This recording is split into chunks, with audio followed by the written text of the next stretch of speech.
Hillary, this energy must be a Pittsburgh thing. It just must be a Pittsburgh thing. Hillary and I are so glad to be with you this afternoon. You know, we came right out of that great convention in Philadelphia and did a huge rally here right at the beginning of August. It is so great to be back together with 17 days to go to a wonderful victory. We are not taking anything for granted in the next 17 days, and one of the things we want to do is ask for volunteers. Who is already volunteering for the campaign? All right. If you are not volunteering yet, and you just have a whole lot of free time in the next 17 days, there are folks going around with clipboards. You can sign up, and you can also text together to 47246, and they will bring you on board as we make history by electing Hillary Clinton as our president.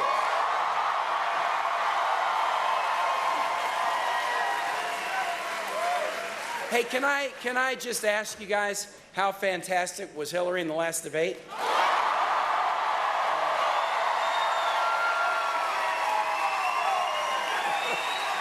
You're right, not just the last debate, all three debates. All three debates. Donald Trump had been talking a lot about stamina, but boy, at the end of those debates, he really looked like he was on the ropes, and Hillary looked like she would have said yes if they'd said, why don't we do 5 more debates? She would have said, I'm ready to go. I'm ready to go right now.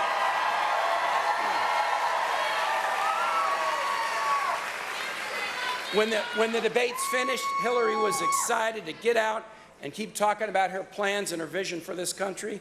And Donald just couldn't wait to get back to start tweeting out more insults. You know, that's what he was focusing on. Those debates showed so much. They showed Hillary's preparation and her experience and judgment. But I think what they really showed was the temperament and the compassion and the grace and the poise that we want to see in our next president.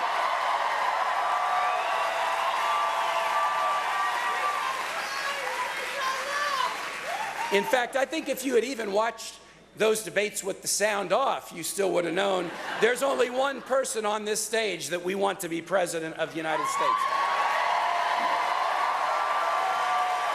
Now, you guys all know that Pennsylvania doesn't vote until Election Day, but I want to tell you this, in states where early voting has already begun, we're already seeing huge spikes at the polls in activity behind our ticket. Support for the Clinton-Kaine ticket is surging, even in red states like Arizona, because Americans have locked on and know that this election is about what kind of country we want for our children. And they trust the stronger together vision that Hillary has laid out throughout this campaign. And they've also seen the kind of campaign that Donald Trump has run, and they're wondering how somebody who wants to be president of the United States is running a campaign that demonstrates almost every day what a low opinion he has about the United States and about the voters of the United States.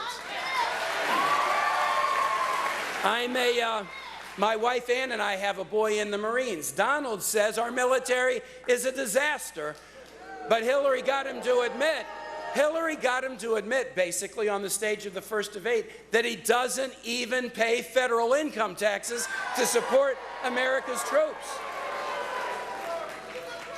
Donald likes to trash talk where the economy is, but we found out that he makes all his products overseas, and he's bought Chinese steel and aluminum to build his hotels instead of buying American steel right here in Pennsylvania. For some bizarre reason, he praises authoritarian leaders like Vladimir Putin every chance he gets, and he even promises that he'll seek political and legal retribution against his enemies if he is president. He shouldn't, well, maybe he's running for something else. And during the last debate, he even warned that he might not accept the results of American democracy. Folks, It was like he ran a campaign and he insulted every group he could: Mexican Americans, immigrants, African Americans, Muslims, women, POWs, for gosh sake, Gold Star families, and he's gotten to the end of campaign and he's insulted every possible group. Who's left to insult? What he's decided is, why don't I insult the pillars of American democracy? We cannot let this guy be president.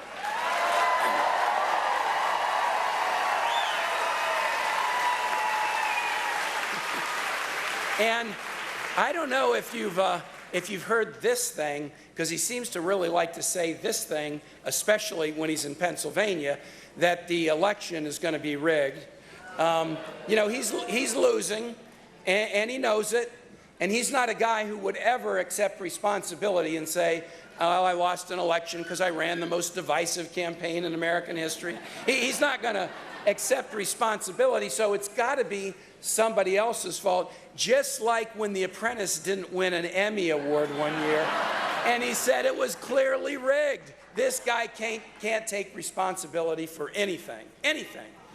I think it proves that Mr. Kaine, the Virginian from Charlottesville, the father of Captain Humayun Khan, who was killed as he protected the lives of his comrades in arms, Mr. Kaine was right to ask the question, has Donald Trump even read the United States Constitution?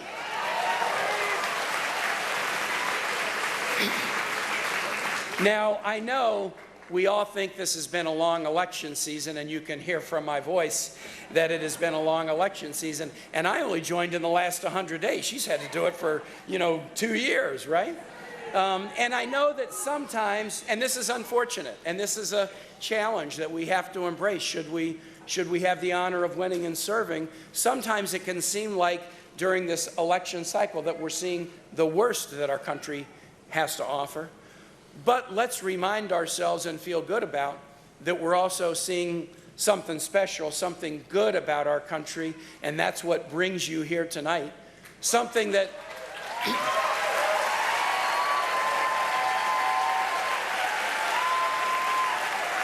we're seeing something that doesn't get mentioned nearly enough. It was right here in Pennsylvania that Hillary and I accepted the nomination of the Democratic Party. You guys put us on our way with a fantastic convention.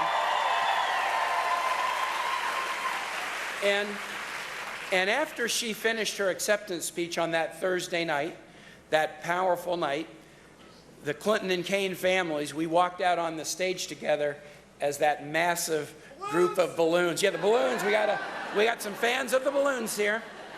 And as we were standing out on that stage with our spouses and kids and nieces and nephews and, kind of trying to absorb what it meant, I saw my 21-year-old daughter, Anella, trying to kind of take in what it meant. I saw my wife, Ann, wife of 32 years, come November 24, who's been with me through thick and thin, trying to take it all in. And then my mom, Kathy, who's 82, who was standing on stage with me and turned to me as the balloons were coming down and said, "Tim, this is the best night of my life." Hey, at least for the next day and a half, I got no criticisms or suggestions. I mean, I bought myself a little window that night. And as I was standing there with Anella and Ann and my mom and so many others, something really started to hit home. And I've been thinking about this the whole campaign. I've been in public service for 22 years since I ran for the Richmond City Council in 1994 and won my first race by the landslide of 97 votes. And let me tell you something. I wouldn't have gotten very far. In fact, I wouldn't have gotten into my first office without a whole lot of really amazing women who have lent me their strength along the way so that I could be the candidate. I could have my name on the bumper sticker or on the yard sign or on the ballot. And that night in Philadelphia, that city of history, I wasn't just thinking about the love and support of the strong women in my family. I was also thinking about women campaign managers and cabinet secretaries and agency heads and staff and volunteers and donors. And I was thinking about women voters who have enabled me to serve, because let's not forget, beginning with the presidential election of 1964, in every presidential election, women have made up the majority of the American electorate.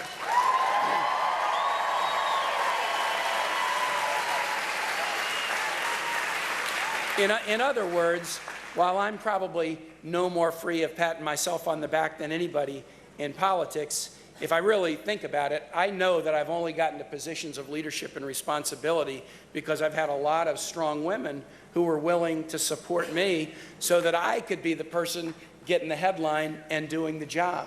So when Hillary asked me 3 months ago today, the 22nd of July, if I would be her running mate, I was honored to have the chance to play the role for her that so many strong women have played for me.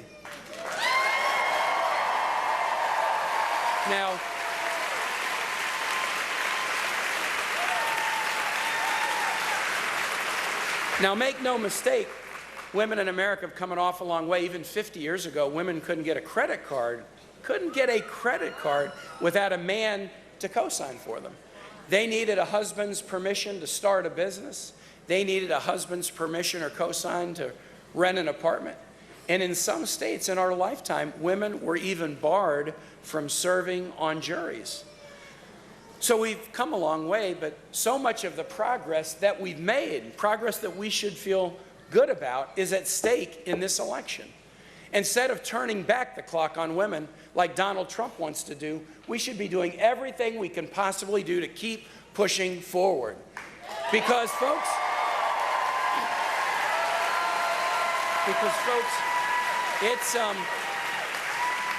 it's 2016. Isn't it time that women were paid the same wages and salaries as men?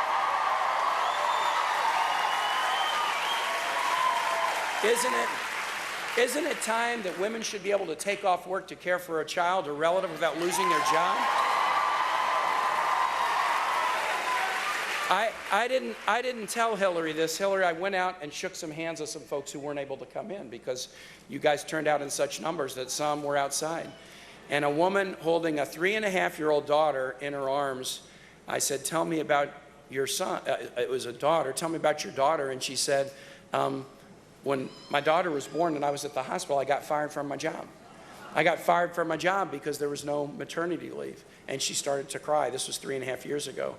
And I said, well, you know, we made a commitment that we're going to do something about that. And not just for women either. Women and men ought to be able to take off time when their kids are born or to care for a sick parent. And I told her, you may not be able to get into the rally, but because you said that to us, Hillary and I will even have more energy, because this is one of these things that we need to fix. It's about time. And how about this? After 240 years of American history, isn't it about time that a woman can serve as President of the United States and Commander-in-Chief? Of course it's time. Of course it's time. Of course it's time. Of course it's time. And guess what?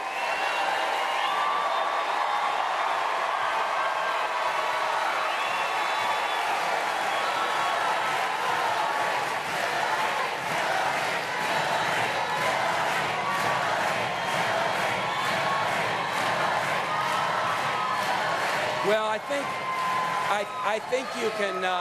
think you can tell from the reaction that it's not only strong women, but also strong men who feel that now is the time.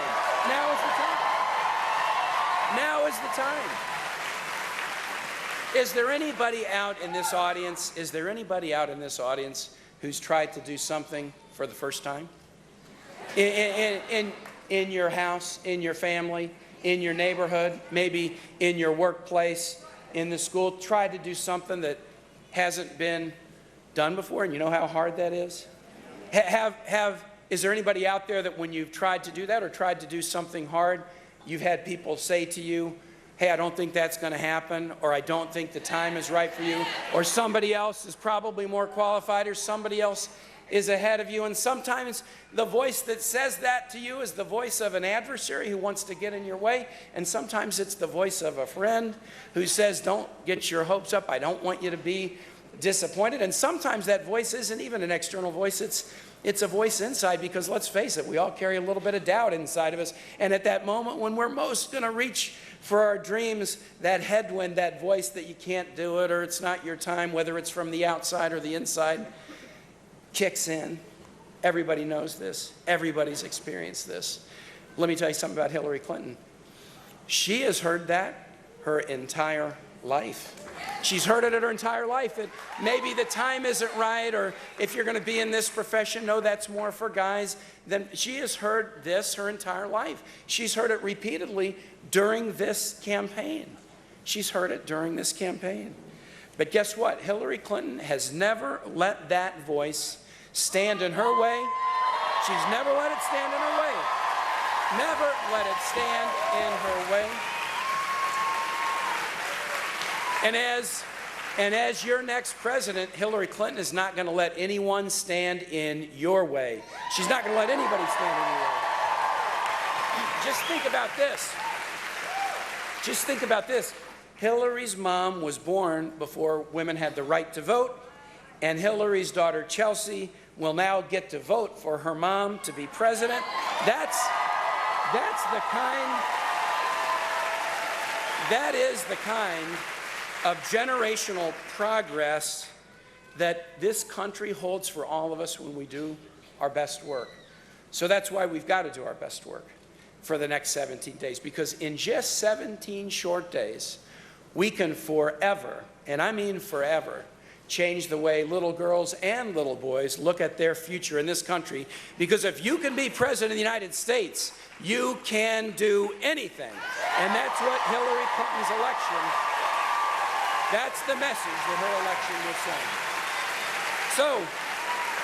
So Pittsburgh, my friends here, that's why I'm just so proud to be a strong man supporting a strong woman who will be the next president of the United States, and she will show that in America we really are stronger together. Please join me in welcoming our next president, Hillary Clinton.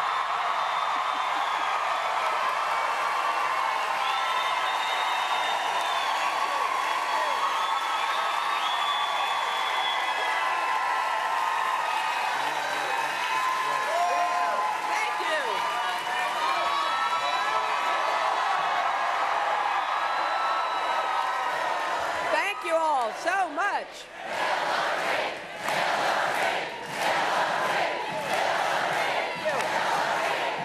Wow. Oh man, I'll tell you, it is so great to be back here in Pittsburgh, and you know, I don't think it gets any better than to be accompanied out onto the stage by Dan and Pat Rooney. I am a big admirer of the Rooney family, and I was so honored to serve with Dan when he was our ambassador to Ireland. And, you know, the Rooney family commitment to Pittsburgh is really extraordinary, and it's not just the amazing commitment to the Steelers, as special as that is, but to their roots, what they believe in, their values, and their deep concern for future generations. So I am incredibly humbled to be supported by Dan and Pat and the Rooney family. It means a great deal to both Tim and me. I also want to thank Congressman Mike Doyle, who is here with us. Allegheny County Executive Richford Fitzgerald, who was here. Mayor Bill Peduto. Mayor John Fetterman. Pennsylvania Attorney General Bruce Beamer. And all the other elected officials. It means a lot for you to be here with us. If all goes well in 17 days, we are looking forward to working with you on behalf of Pittsburgh.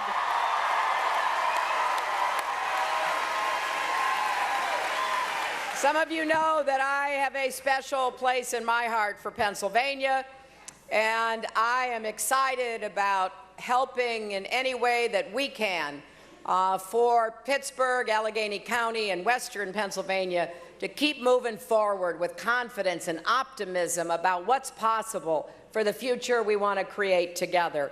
And I am thrilled to be here with Tim Kaine. You know, I asked him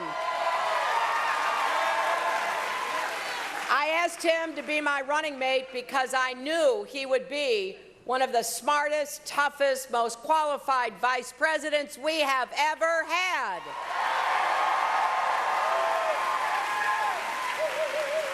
And I also knew he had never lost an election. So I kind of figured that might rub off on me a little bit. And now that I've gotten to spend more time with him and with his wonderful wife, Ann, and their family, I'm even more confident that he will be such an extraordinary leader for our country. He's not just smart and tough and qualified. Tim Kaine is as good and decent a person as you'll ever meet. And I am deeply honored to have him by my side in this campaign. Now, Tim and I are excited by all the energy and enthusiasm that we're seeing across the country, and particularly here in Pennsylvania. But both of us, unlike our opponent, do not believe we can do this alone. We believe that we're going to do this by working with all of you, and that we're going to come together in the next 17 days and convince everybody you can to get out and vote, because whatever issue you care about, it's going to be on the ballot. It may not be listed, but it will be on the ballot. Whether you care about new good jobs with rising incomes, or you care about better education, or you care about what we can do to get the cost of prescription drugs down, whatever it is you care about, it's literally going to be on that ballot. Now, my name and Tim's name may be the ones on the ballot, but we're going to be representing everything that you and we hope we can do together in our country.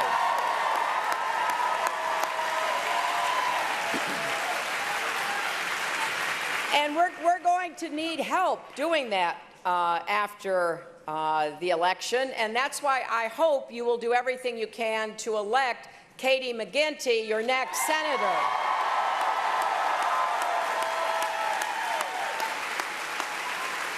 You know, Katie is the daughter of a Philadelphia police officer. I think she's one of 10 children, right? One of 10 children.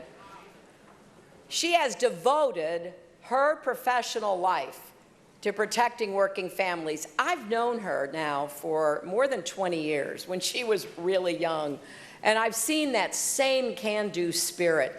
She just gets up every day and says, what can she do to fight for healthier neighborhoods, to keep our kids healthy, to fight for cleaner air and cleaner water, to really help people make the most out of their own lives. And now she's running for the Senate because, like Tim and I, she believes our economy should work for everyone, not just those at the top.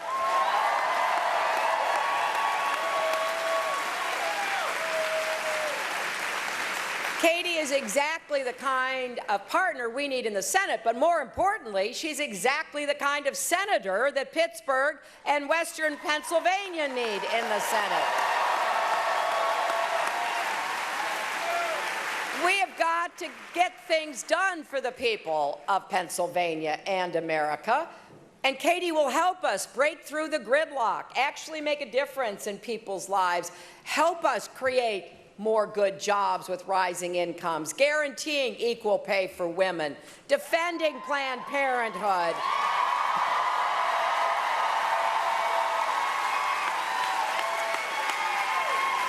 And I think it's pretty clear when you look at Katie's opponent. He still refuses to stand up to Donald Trump. Now, you know, a lot of Republicans have. they have had the grit and the guts to stand up and say, he does not represent me.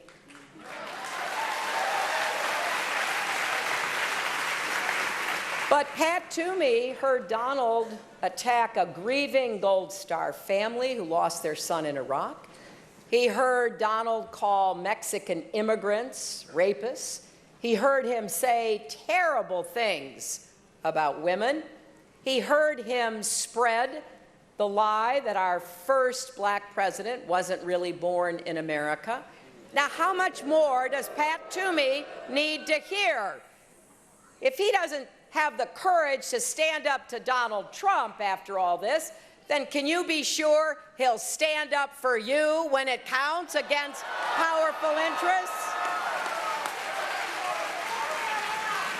So, when I look at this, I'm thinking to myself, we got work to do in Washington, and I know it's not easy. I understand we've got some real challenges. I believe we can do it. I wouldn't be standing here. Tim wouldn't be with me.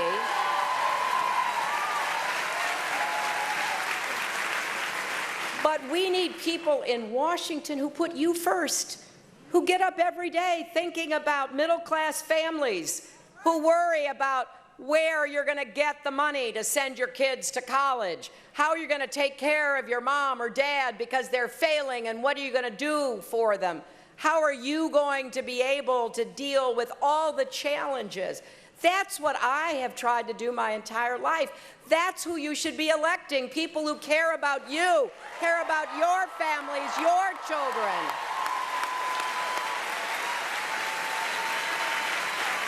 Now, as Tim said, he asked if any of you watched the debate on Wednesday. Well, I'll tell you, that was the third and last time I will ever have to debate Donald Trump.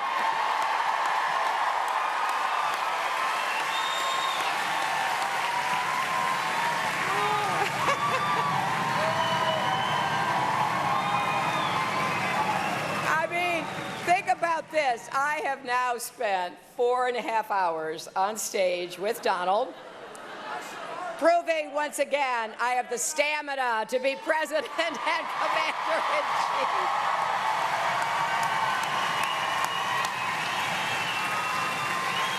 And after every one of those debates, people have said, how did you do that? And, really, you just have to be of good cheer when you find yourself in a situation like that. You're in front of, 50, 60, 70, 80 million people. And so no matter what he was saying, I just kept thinking of all the people I've met throughout this campaign. Just earlier today, I met Henry, who's over there. Henry's on top of his dad's shoulders. And Henry gave me a note saying that he hoped I'd be president. And I really want to be president for all of the kids in America, to do everything I can to help you.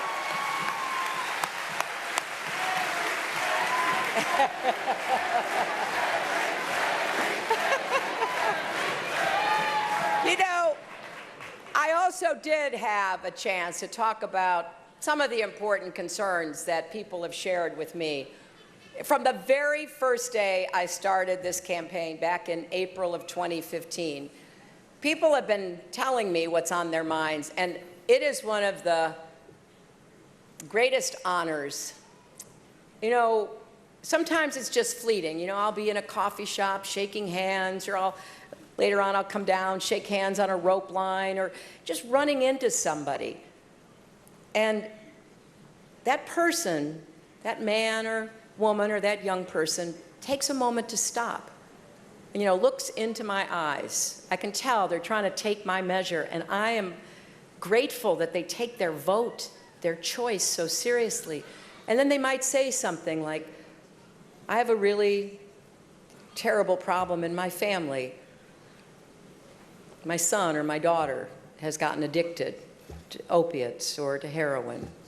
What are you going to do about it? Or maybe they'll say, my brother has schizophrenia, and we can't afford to get him the kind of consistent care he needs. Or maybe they'll say, I am a diabetic, and the drug company has just raised the cost of insulin and I can't afford it. What are you going to do about it?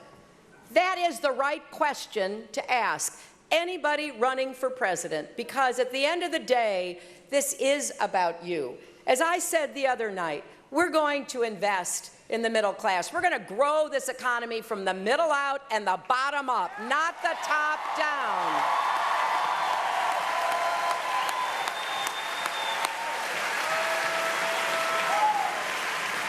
And we're going to make sure we produce enough good jobs with rising incomes so that every single person, especially every single young person in America, can go as far as your hard work and talent will take you. Now, I gotta say, I believe in hard work. That's how I was raised. I believe that you gotta work for what you get in life. But I think we gotta knock down some of the barriers that stand in the way of people getting ahead and going as far as they should. And for me, that starts by believing in our country. You know, there has been no other place in the history of the world that has given so much opportunity to so many. Do we have problems? Yeah, we have problems. Do we have challenges? Of course we do. We're human beings. But boy, there is no more blessed place. And Donald Trump did something the other night no other presidential nominee has ever done of either party. He refused to say that he would respect the results of this election. Now, make no mistake about this, my friends. He is threatening our democracy. Look, I've lost elections. You don't feel very good the next day, believe me. But we know in our country the difference between leadership and dictatorship, right?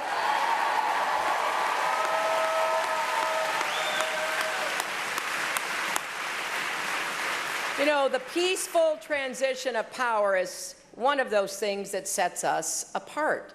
And whether you support me or you support my opponent, together we must show that we support American democracy.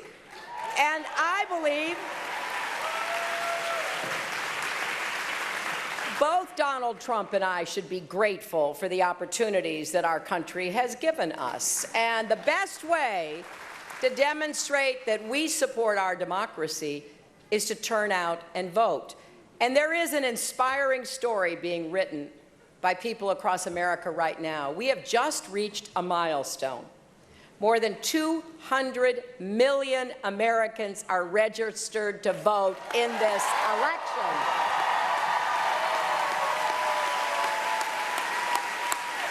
And you know what?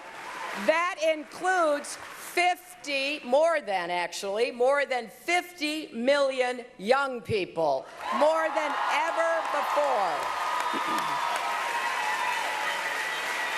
I find that a very hopeful sign. And here in Pennsylvania, hundreds of thousands of more voters are registered than were in 2012. So what does this tell us? I think it tells us no matter how much negativity is out there, something exciting is happening right now. People are coming together, Democrats, Republicans, independents, all to reject hate and division.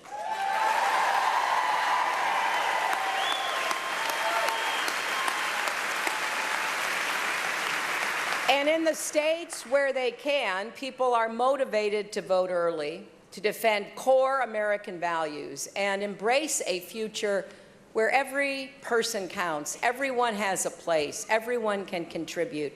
Because you see, despite what Donald Trump may think, most Americans really believe that we can do better. Most Americans really believe women should be respected.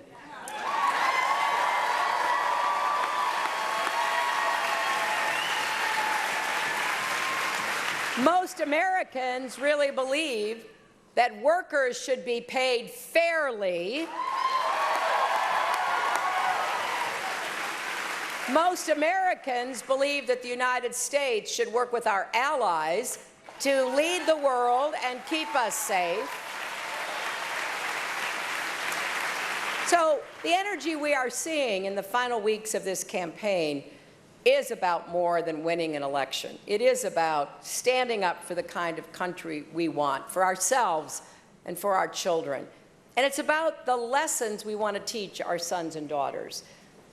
I want all of you to know that if Tim and I are fortunate enough to be your president and vice president, that we will work with everyone.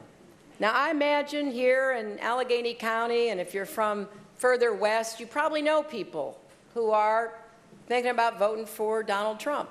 And here's what I want you to tell them. I want you to tell them that I understand that they need a president who cares about them, will listen to them, and I want to be their president too.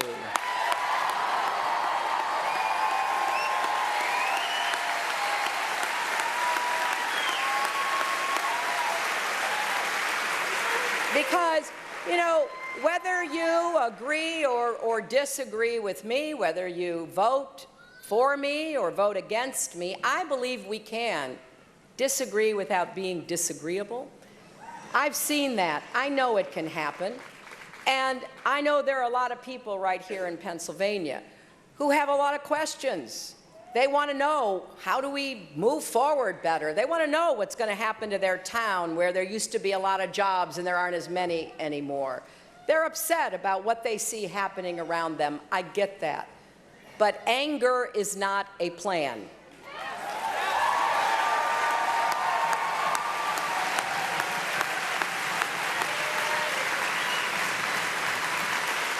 And we need to work together. We need plans that will help us deal with the legitimate concerns and questions that people have here in Pennsylvania. I think that's what our whole country needs right now.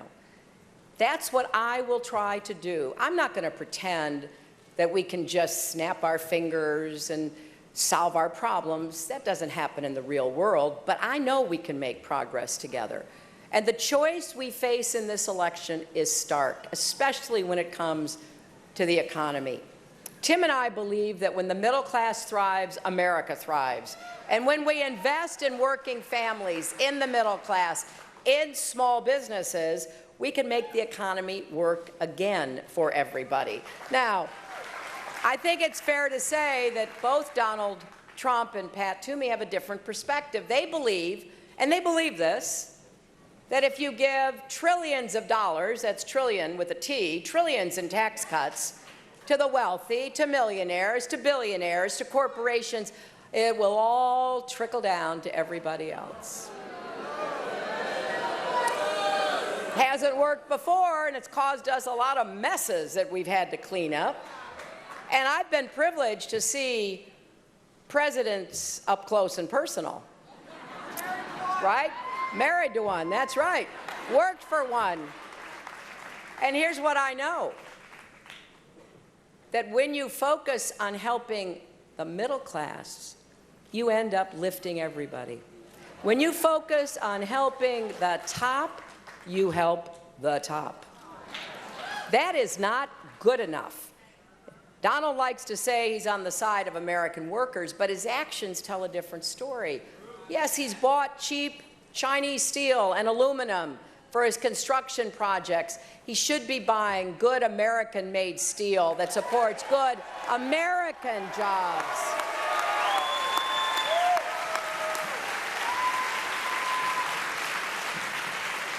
I'd like to hear Donald explain to American steel workers filing for unemployment why he put Chinese steel workers to work instead of steel workers here in Pennsylvania. And for all of his talk about putting America first, he's made many of his products in 12 different countries. So if he wants to make America great again, why doesn't he start by making things in America again? And we now know he hasn't paid a dime in federal income taxes for years. He says that makes him smart. Well, I don't know how smart you have to be to lose $1 billion in a year in the first place. Especially, answer me this, how do you lose $1 billion when you're in the casino business? Never could figure that out. But what it means is that every one of us here has paid more in federal income taxes than a billionaire has. That is wrong, and we're going to end those kinds of loopholes and gimmicks.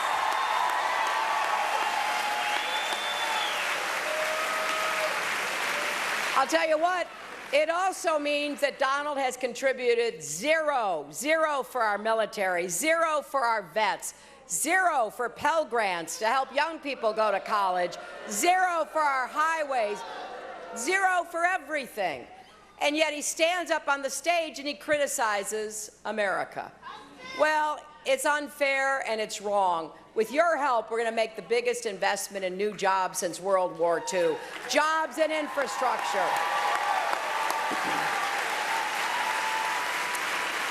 Our roads, our bridges, our tunnels, our ports, our airports, our water systems all need help.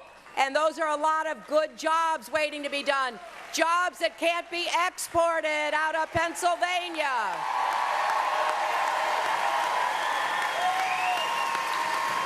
I believe we can bring advanced manufacturing back to the United States. That's why we will invest $10 billion in a Make It in America partnerships that bring together workers and unions and businesses, universities and community colleges.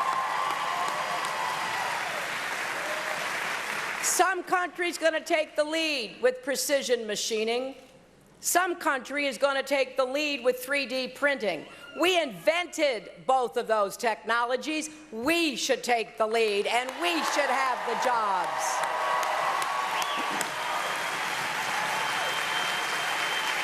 We're also going to fight climate change with clean, renewable energy jobs.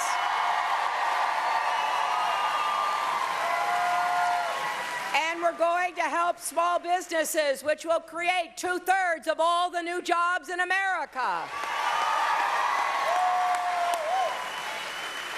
And we're going to defend your right to organize and bargain collectively for higher wages and benefits.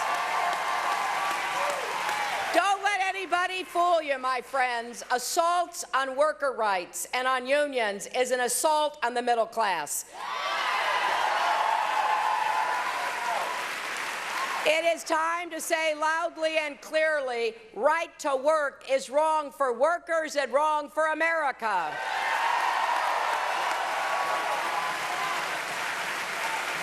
So, I've set some big goals. I'm excited about what we're going to do, and it's all going to put people to work right here. And sometimes folks say to me, well, how are you going to get that done? You know, you go to the Congress. I said, well, first of all, I hope we're going to elect some more Democrats. That would be number one. But number two, I think it's going to be a very simple question. Are members of Congress, members of the Senate, going to be on the side of the rich, the powerful, and the wealthy, or on your side? And you know what? They're going to have to answer that question. Because if they stay beholden to the special interests, if they continue to do the bidding of the lobbyists and the lawyers and others who stand there outside their doors, I've been in the Senate, I've seen it, I know it. If they're going to continue to do the work of those who are already privileged in America, then I want to make sure that they don't come back to Washington after the next election.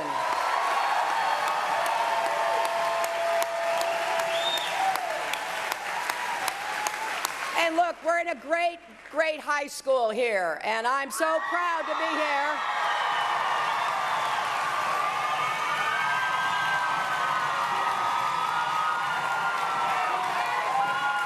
And so we're going to do more to be a good partner with education, especially with educators.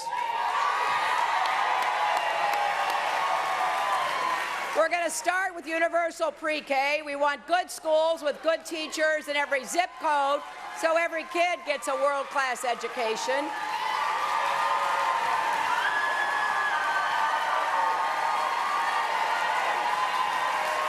And I want us to bring technical education back to high school. I think it was a mistake when we took it out. There are a lot of good jobs that you can be prepared for in today's economy, coming out of high school, maybe going to community college, going into an apprenticeship program, and I want to lift up that work.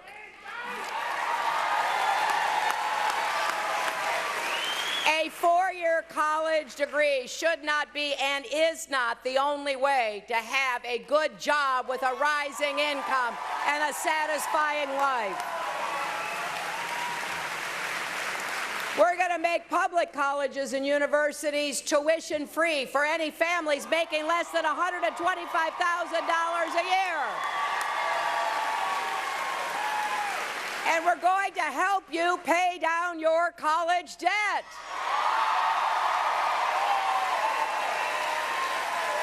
It's going to be great to help you pay it back as a percentage of your income at your job, so you're never on the hook for more than you can afford. I worked on this with Senator Bernie Sanders, and it's going to help to save. It's going to help save people thousands of dollars. In fact, after here, or maybe while you are here, you can go to HillaryClinton.com/calculator to see how much you and your family can save. We want you to know we're going to deliver results for you.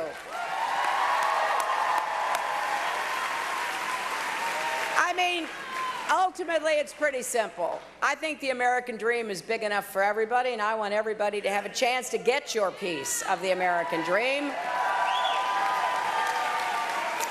So there's a lot of work we're going to be doing. We need to raise the national minimum wage. People who work full-time should not be mired in poverty. We are, as Tim said, going to guarantee equal pay for women. You know, look, it's not just a woman's issue. If you have a mother, which all of us do, if you have a mother, a wife, a daughter, or a sister who's working, it's your issue. It's good for the entire family. It's good for our economy. So, my friends, there's a lot for us to do in the next 17 days, because we've got to get the word out. We've got to tell everybody what we're doing and why this election is so critically important. And that's where all of you come in. If you do know people who are thinking about voting for our opponent, well, you may. You know, I hope you will stage an intervention.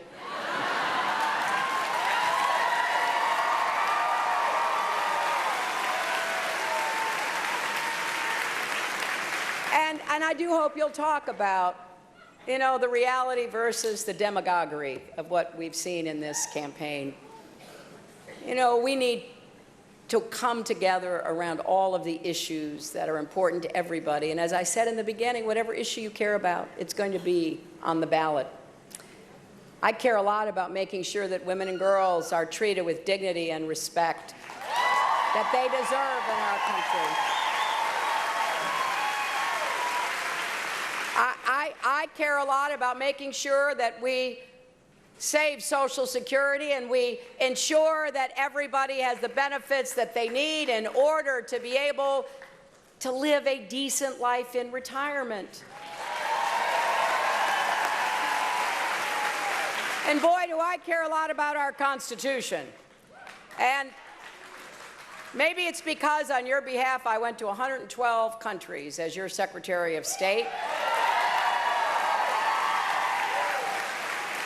And I met a lot of people who envy us because we've been so steady and so committed to our constitutional system and our values. And what I hope is that you care as deeply as our founders did, as our parents and grandparents did, because maybe they came from somewhere else where they weren't treated right. Maybe they saw firsthand what it meant to be deprived of the rule of law. You know, every time Donald Trump says he wants to jail his opponent, meaning me, I think to myself, you know, we don't do that in America. We actually have laws and courts and an independent judiciary.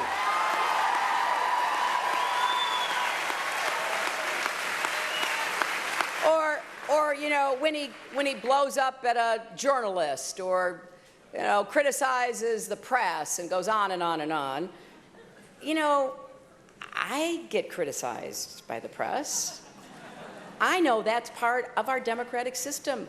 We believe in a free press. And boy, if you go to countries where there isn't one, you will understand why that is so important.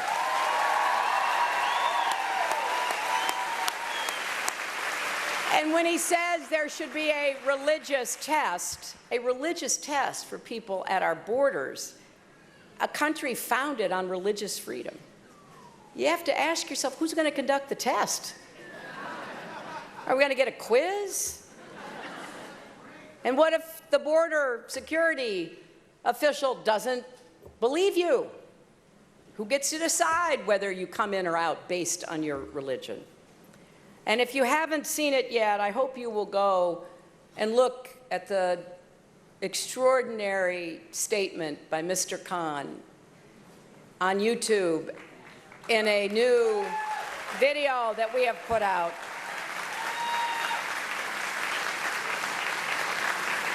You remember he pulled out a constitution at our convention. And he reveres our Constitution. And for good reason. Because he too came from a place where there was no rule of law to speak of.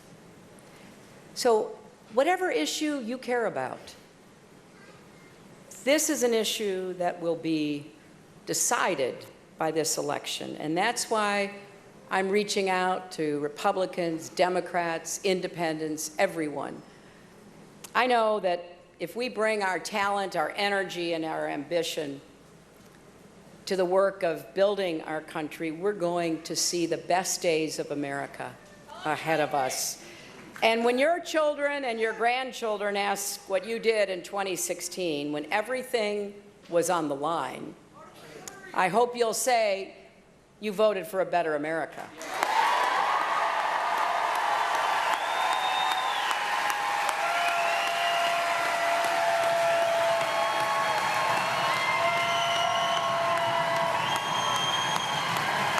So here's we go. Just remember, you got to get out and vote. You got to get everybody you know to get out and vote.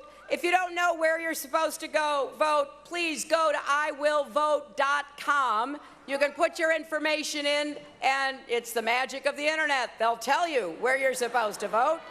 You can go to hillaryclinton.com and sign up to volunteer, or you can take your phone out right now and text JOIN, join, to 47246. And if we can get all of you and everybody you know involved in these next 17 days, I will tell you this. It's easy to forget how far our country has come. There are a lot of people here, as I said, whose parents and grandparents came as immigrants. My grandfather, Hugh Rodham, came as an immigrant as a young boy and settled in Scranton. And he went to work in the Scranton lace mills. He went to work when he was still in his teens. He worked there until he retired at the age of 65. He believed in our country. He believed in the kind of future that he could get through his hard work. That's what I want everybody in our country to believe again. We're going to unleash the talents, the innovation, and the energy that brought people like my grandfather here, but which we will harness for the future. Don't let anybody tell you America's best days are behind us. Don't believe that for a minute.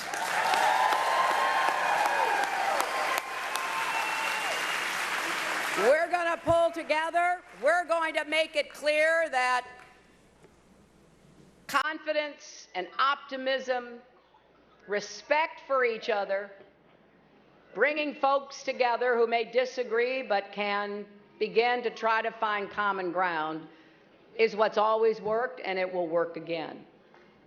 Help us create that kind of future, and help us prove once and for all that love trumps hate.